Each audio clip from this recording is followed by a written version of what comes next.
last few years have it's all come down to the wire, and not sure what the future will hold here on Wednesday, but I think he's looking at past games. You can say that both teams have played each other very, very well.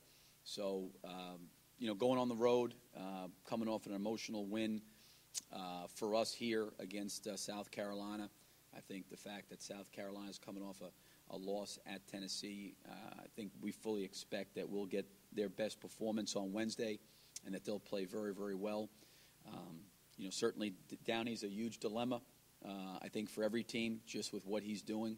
He's been an unbelievable challenge, and I do think that their team has got enough pieces that although he gets a lot of the credit and a lot of the publicity and everything kind of revolves around him, I still think they're a great shot blocking team with Muldrow and Steed up front, one of the best in our league.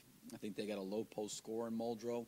I think Rayleigh Ross is one of those guys that's probably an unsung hero for their team, and probably in a lot of ways maybe some of the things that he does gets overshadowed by the electricity of Downey with the way he plays. And then they got Benuels coming off the bench that shoots it very, very well. So they're a team, at home that shoots the ball very well, and it will be an unbelievable challenge on Wednesday. I think some of our rebounding margin has been the fact that we actually do a pretty good job offensive rebounding. Our guys really make a strong, concerted effort to get to the glass on the offensive end, and we're doing a pretty good job blocking out. I think like most teams, you become a poor rebounding team when your defense is in rotation. When guys are shooting out of double teams or you're having to rotate and give help.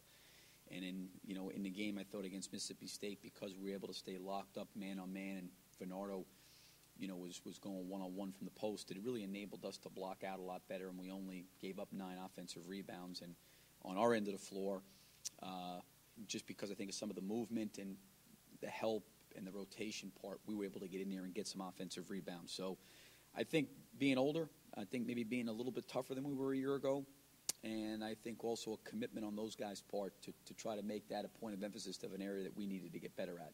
I've got to try to find some ways to relieve those guys from being on the ball all the time. And I think Chandler is a great resource for us because he does have some size, he does have passing ability and skills, and he's also a very, very good driver. And it gives Irving a chance. I think we did that a lot against Alabama as we got him down the floor. Alabama was trying to press, and I thought they would try to go after him.